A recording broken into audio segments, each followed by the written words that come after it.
How many of you have something like this? Maybe not on you right now, okay? Probably a bunch of these, okay? On our kind of entertainment table, there's 3 of them that are just there, okay? That every once in a while maybe need to use the DVD player, and so one of them's for that. Every once in a while, there's a VHS, okay? We may use it. There's one of those there. There's another one that stays where it's supposed to. It's by my chair, okay? That operates the things that are the most important. And so we have 4 of those. How many of you have little controls like this, okay? Different ones that we have a few of those, so that's why we hang them by the door, because you'll have a whole pocket full of all these stupid things. And so they're important, but only the one you need at the time.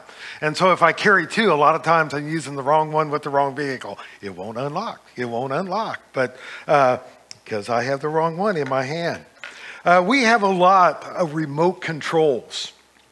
Maybe garage door openers, which are remote controls. We have a couple little trucks that have remote controls that run around that we use with our grandkids. There's a lot of remote controls that we use.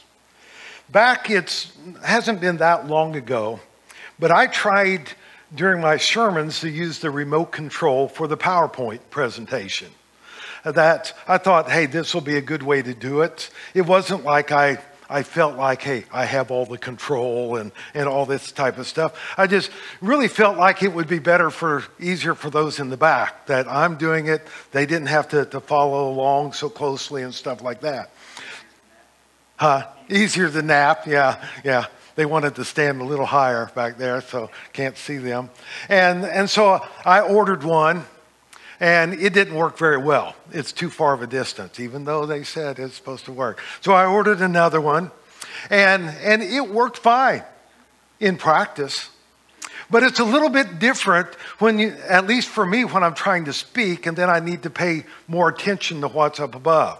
So I click it, and you have to make sure, and all this type of stuff. And sometimes you hit the wrong button, and it goes backwards, or sometimes it probably was the laser. I was probably blinding people or something like that. But it felt like it would be neat to have the control in my hand. It wasn't.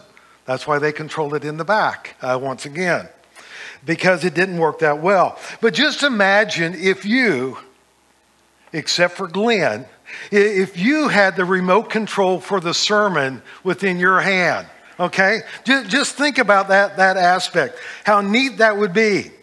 When there's dull parts, you could just fast forward, right? It works that way.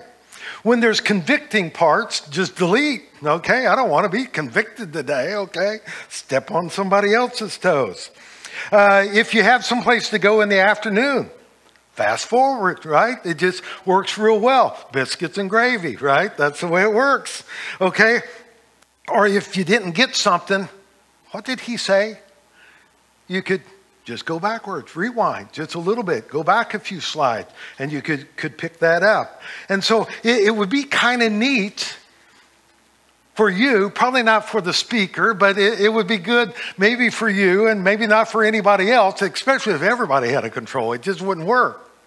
But just think about if you had one of these for your universe. Man, we could just think of what we would do within our own universe. When there's dull parts of life, you just fast forward, okay? Man, I would have went through school quick, okay? Kindergarten, hey, I just graduated. You just fast forward through the whole aspect. When it comes to vacation, boy, you slow that one down, right? Boy, vacation just lasts and lasts and lasts. How neat that would be.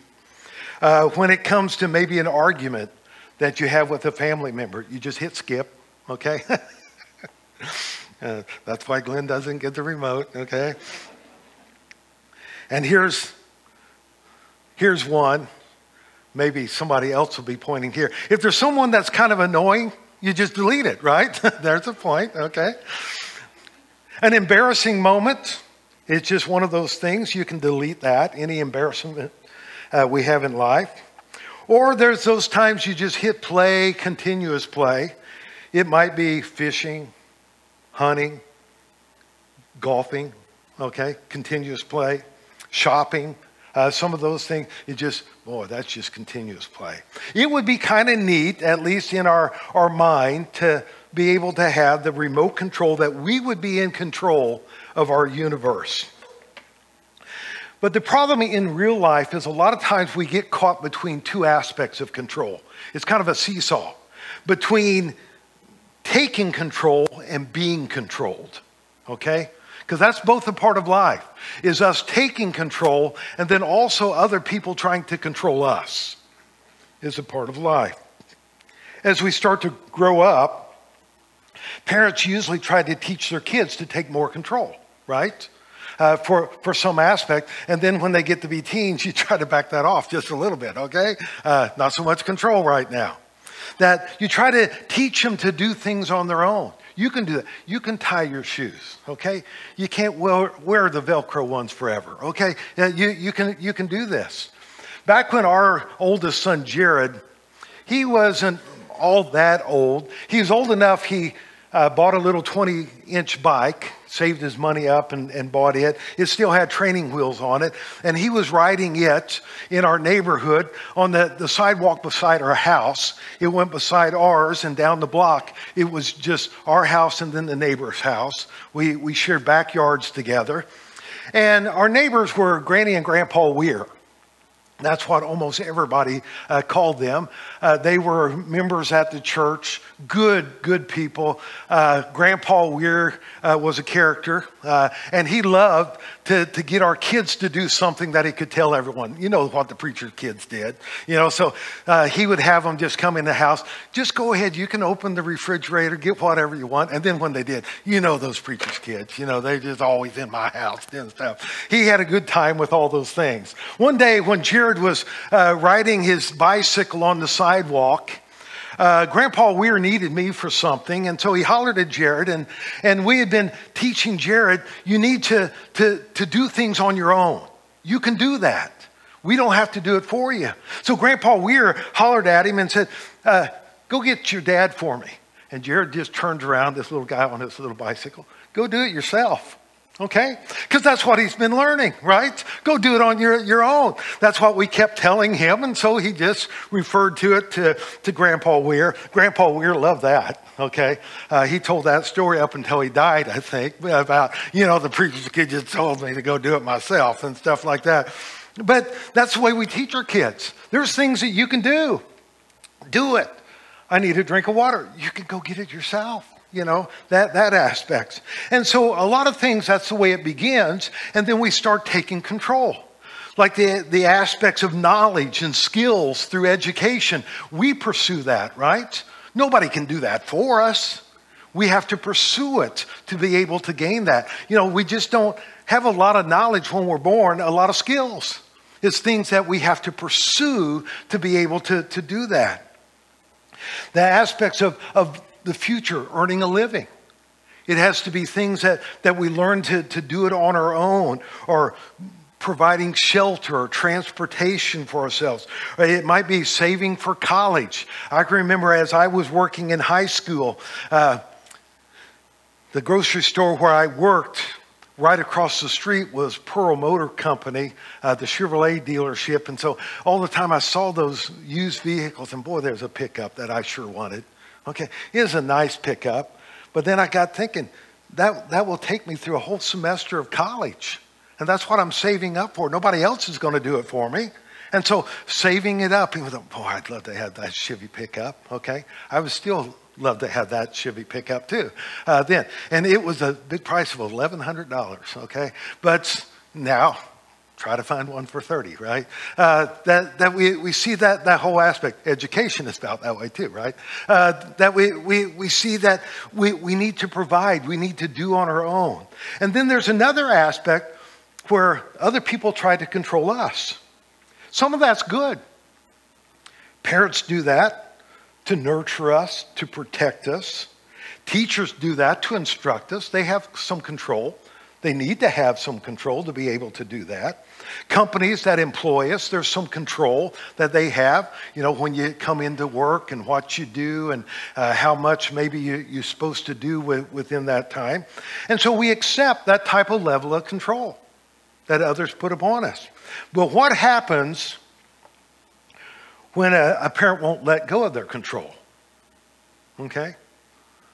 Or what happens when a supervisor at work micromanages everything that we do? Or a government puts pressure on you. Not that we know any government that would do that. Illness knocks you down. Or a spouse is constantly critical. Or then COVID happens and knocks you down. See, control feels good to some extent, but when it goes overboard, it's oppressive. It's dangerous, right? So at the same time, though, even though we don't like it when others do it, a lot of times we can be pretty controlling to others.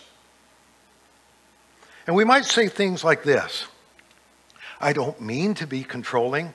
After all, I'm only giving you this advice for your own good, okay?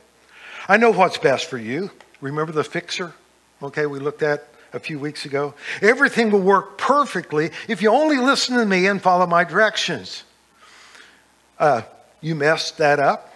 Let me now show you how to do it right. What do you mean you don't agree with my views? Here are all the reasons you should think my way. If you really love me, you will do what I say. See, there's a lot of those things that come when we're trying to control other people. Have you ever said any of those things? Have you ever thought it? Have you ever done them? Let's face it, in life, a lot of times we get stuck between the two. To control and being controlled. A lot of control is there within life. And so the idea is, do you want to put down the remote control? How's that working for us? Do we want to put the control down? And so today we're starting a series that is entitled The Key to Be Free. And so over the next few weeks, we're going to be looking at probably the most passionate letter that we would call a book in the New Testament. And it's the Book of Galatians. And it's an interesting book. A lot of times it gets bypassed. It's passionate. It is considered by many probably the first New Testament book that we have, written before the Gospels. Now, in order, it's not before the Gospels, but as far as the events, it's not, but as far as writing. So probably one of the first books we have within what was put together for our New Testament. And as you read it and study it, you will see there is power in this message of Jesus Christ.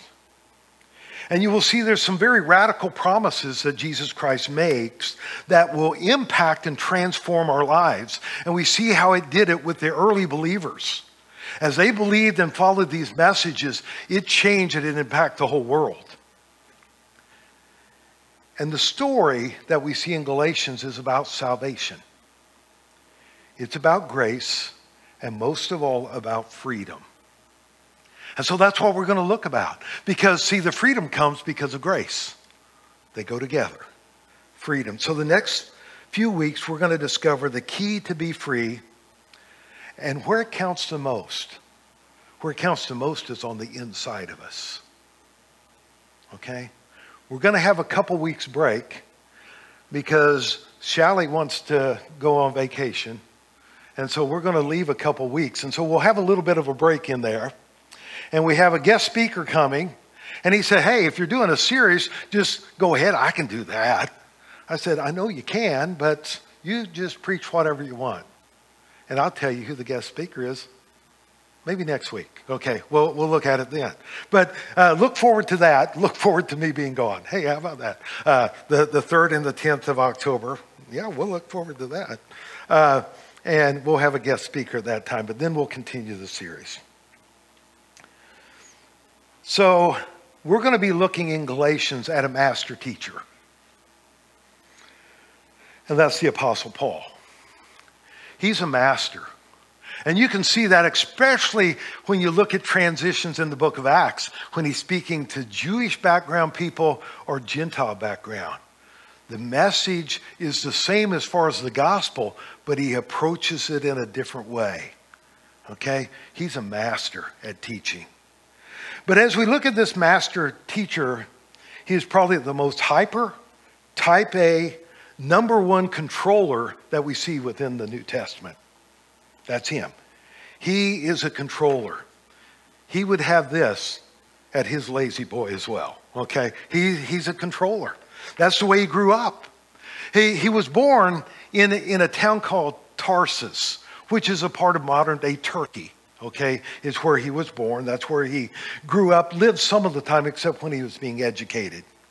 And so he is a devout Jew that grew up outside of what we call the Holy Land, outside of where most Jews lived. But a lot of times you think, okay, he grew up out here and he's a Jew, and like a lot of the Jewish people did, you kind of mix the other culture together. And so you're just kind of a Jew, but not a devout Jew. That's not Paul, as we see as Saul. Oh, he was devout. Okay. He didn't mix Gentile stuff with Judaism. He is a strong Jew. And he's proud of his heritage. In fact, he boasts that he's a better Jew than anybody else. Okay? That's the type of person he is. And in Philippians, we need to get a little bit of background as Paul writes that letter as we look also then into Galatians. In Philippians chapter 3, verses 4 through 6, he gives what we might call his resume. And so listen to this, who he used to be. This hyper, type A, number one controller. If anyone thinks he has reason to put confidence in the flesh, I have more. Okay? So, throw out your resume, he's saying. I'll beat you. Okay? If you think you have reason, I have more reason than you. Circumcised on the 8th day, the first requirement for Jewish males. Of the people of Israel, he's not a convert, okay, to Judaism. Of the tribe of Benjamin. So see, he has his lineage that goes clear back, okay? I'm a real Jew, and I'm proud of it. A Hebrew of Hebrews, okay? So he is saying of all the Hebrews, I'm the Hebrew of Hebrews. In regard to a law, into the law, I'm a Pharisee. So he is basically saying, I'm the most law-abiding, the most religious Jew that you can find any place. And he's a Pharisee, which means, the word Pharisee means separate. That basically they separated themselves from Gentiles and also anyone that did not follow the law well. Okay, so he's not a person of compromise. I follow the law, and that's just the way it is. But that's not enough for Paul. He was also educated, even though he wasn't born in Judea, he was educated in Jerusalem by the teacher, okay? By the teacher. Gamaliel was his teacher. We see that in Acts chapter 22. But he even goes further. This type A, lawaholic, super controller, that he swore his duty was to stop any heretic that came from among the Jews. So if they're breaking the law, that is messing with God. So I am the one that will stop them. He says, as for zeal, persecuting the church. So he saw, because he is the Hebrew of Hebrews, nobody is to mess with God's law. So I will chase down, arrest, imprison anyone that follows the false prophet Jesus. That's what he saw when he was younger. And so he persecuted Christians even to the point of death. And then he writes in Galatians, for you have heard of my previous way of life in Judaism.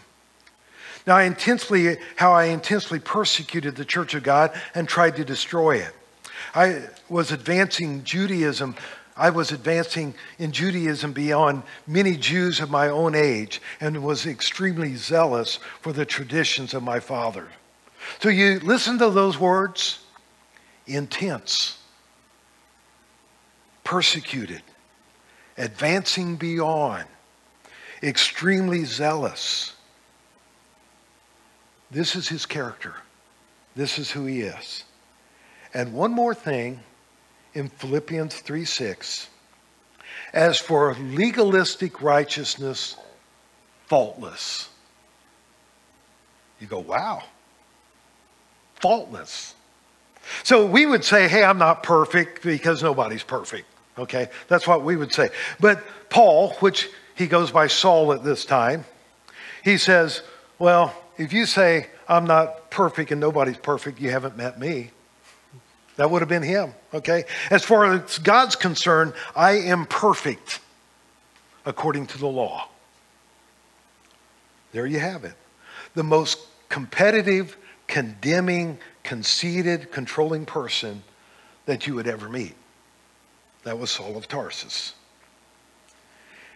And he was one of the worst kind of controlling people, because he has power and might behind his false religious convictions, even to the extent of having people killed. He believed that God demanded that he persecute Christians because they were wrong.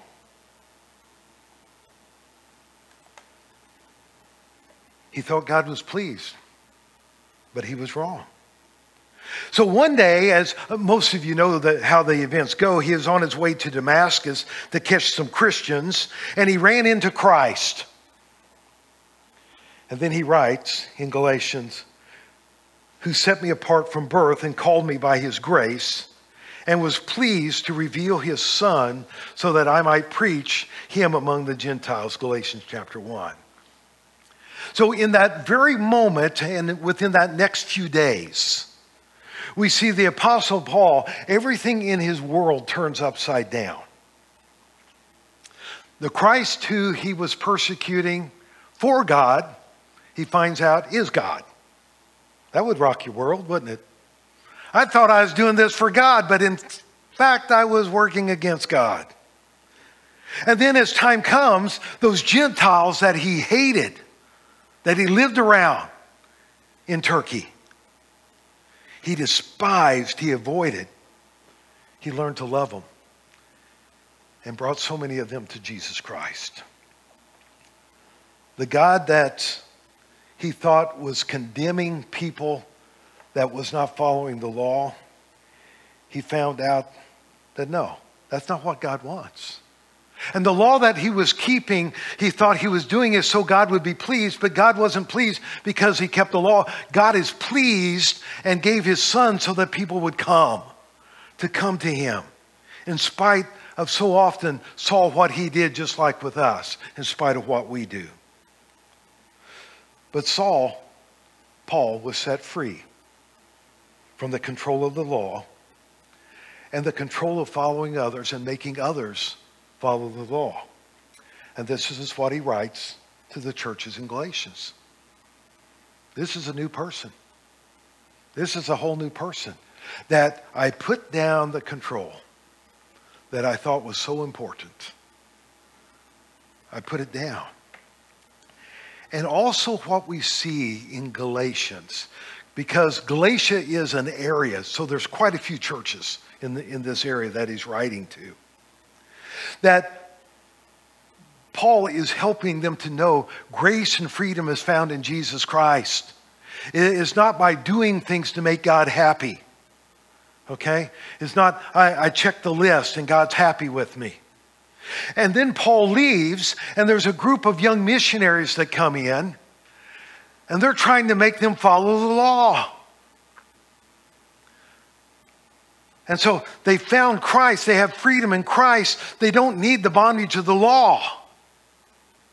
because Christ sets us free. The law was to point out that we need God. The law was to point out we sin. The law was to point out we are lawbreakers. It also points out who God is.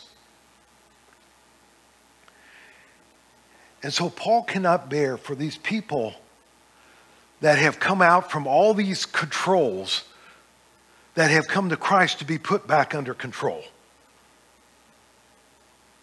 That's Galatians. So why do we try to control people and circumstances in our lives? Why is there control that way? Why do we try to control them? Why do other things try to control us? It's quite simple, fear. Okay, fear is one of the greatest aspects of control there is.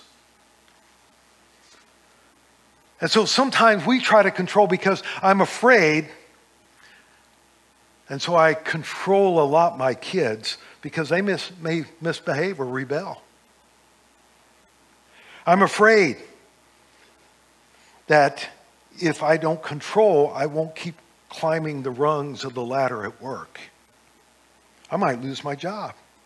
See, it's fear. I want everyone to get along. I want everything to go my way. And so we say some of these are just goals, like school, work, family, life. And goals are good. But so often fear turns goals into gods. We start to worship our goal. That's what Saul did. We start obeying our goals. And we can't let our goals go no matter what the circumstances happen. So there's no flexibility. We must have our goals at all costs. It means sacrificing so often even what is the most precious and dear to us because of the goal. That's when it becomes a god. And it's usually because of fear. See, a lot of times a controlling person will say, I'm working hard for my family. But then they have no time for their family. That's when the goal has probably become a god. A controlling person so often will drive their family and friends away, even though they think they're helping them by smothering them, by this is the way things ought to be. And so we push the remote control buttons and desperately try to get everyone to do what we want. And you know a lot of times why they won't do what we want? Because they want to control things as well, okay? They want to do it too. And so that's when you start locking horns. They want control as well because they have fears too. And then when they won't submit to our control, we don't have many options. You get mad, we get tough, we get even. Force. Isn't that what Saul of Tarsus did? Okay, I'll get tough and I'll keep getting tougher. That's what he did before he met Jesus. Because he basically was forcing people that followed Jesus to give up on Jesus and follow the law, which condemned them. So how did he break from this seesaw of control and being controlled? How did he break from it? Because we can see he's a different person. And it's a gradual thing, because if you look early in his ministry, you see some things different than later in his ministry. Just look at Peter. Peter in the Gospels is a control guy. Read 1st and 2nd Peter. You'll see a whole different guy because of what Jesus Christ did within his life. How did Paul put down the control? It's one word. It's because of grace. Law, if you follow just the law, it is a control thing. You become a control freak, or you just abandon it. But grace makes the difference. And this is why he starts his letters, as you will look at so much of what Paul writes, he starts this way. Grace and peace. Well, that don't sound like a control freak to me, because he's not anymore. Grace and peace to you from God our Father and our Lord Jesus Christ, who gave himself for our sins to rescue us from this present evil age, according to the will of our God and Father, to whom be the glory forever and ever. Amen. See, there is only one person who has the rights to control us and the power to control us, and that's God. See, I don't need to control others, and others we should not allow to go overboard and control us because of fear. God has that control. And even with God, it's the aspect that when God says, I want to control, God is gracious. Okay? Old Testament says that basically the whole aspect of worship and righteousness starts with fear. But when you get to the New Testament, it says perfect love casts out fear. So a lot of people start following God because of fear. That's not a bad place to start, but it's a bad place to end. That I don't live for God because of fear. I live for him because of love. Look at what he has done for me through his grace. Grace makes the difference. See, instead of demanding to obey the law, we see God gave us his son.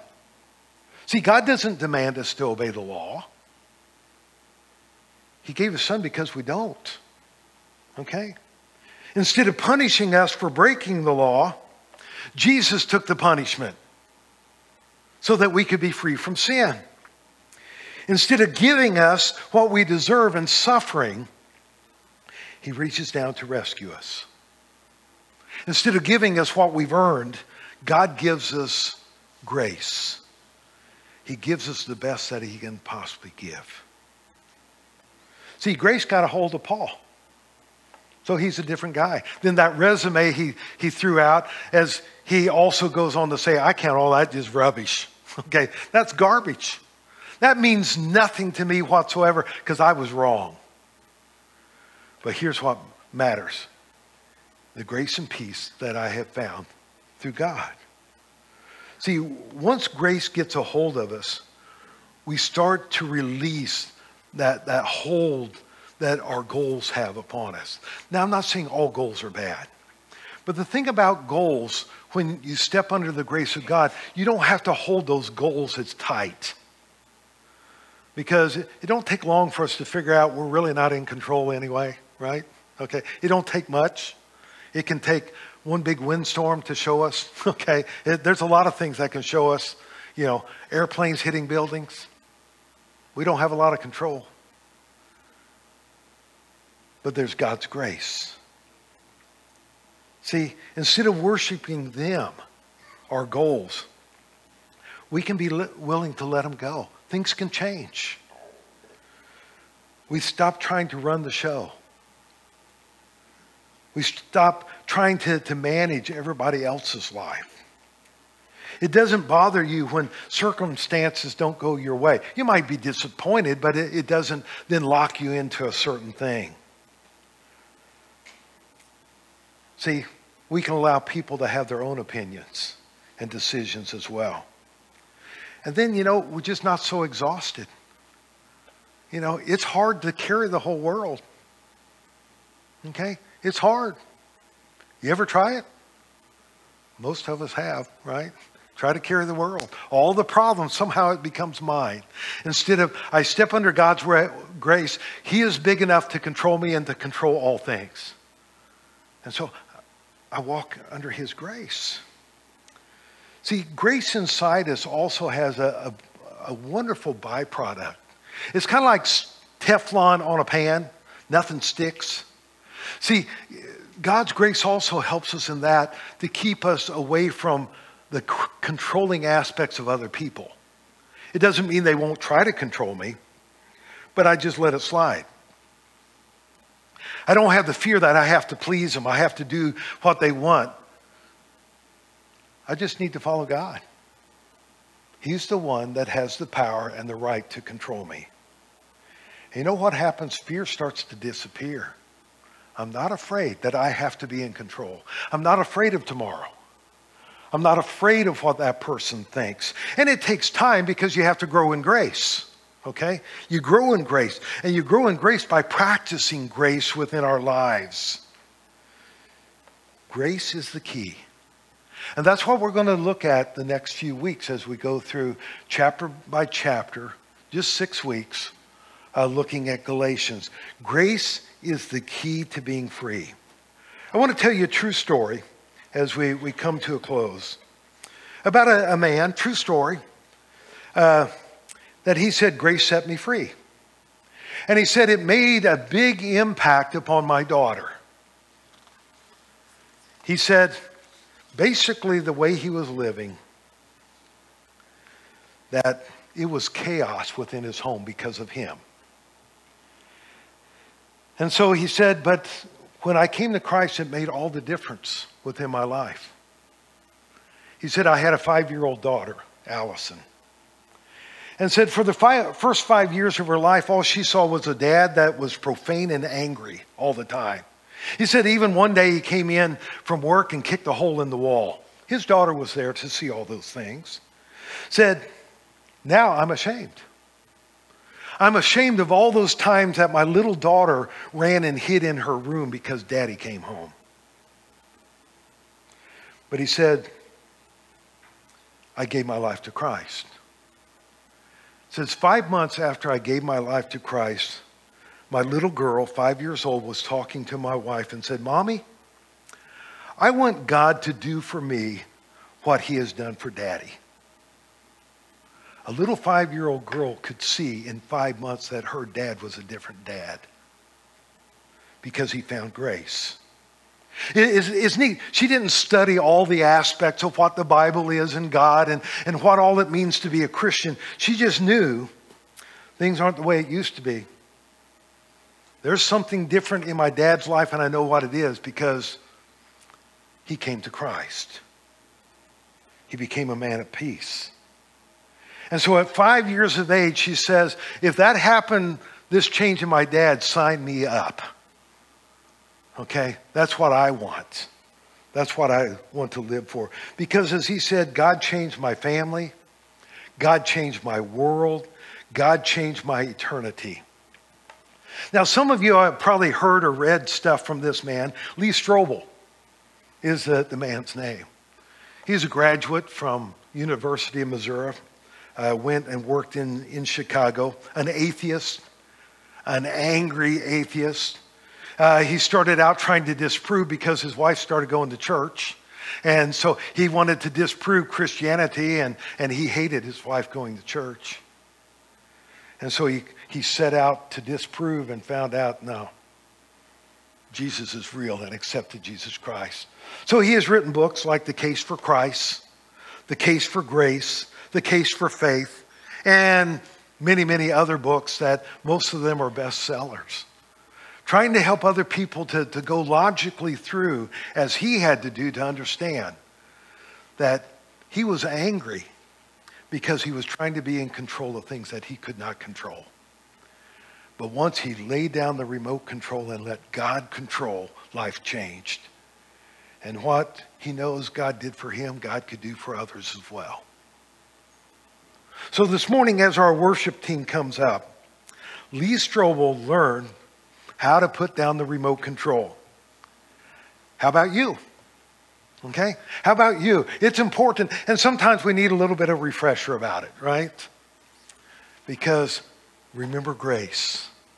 I'm not in control, okay? I don't need to be in control. When I'm in control, things don't work too well, even for myself, much less trying to control somebody else.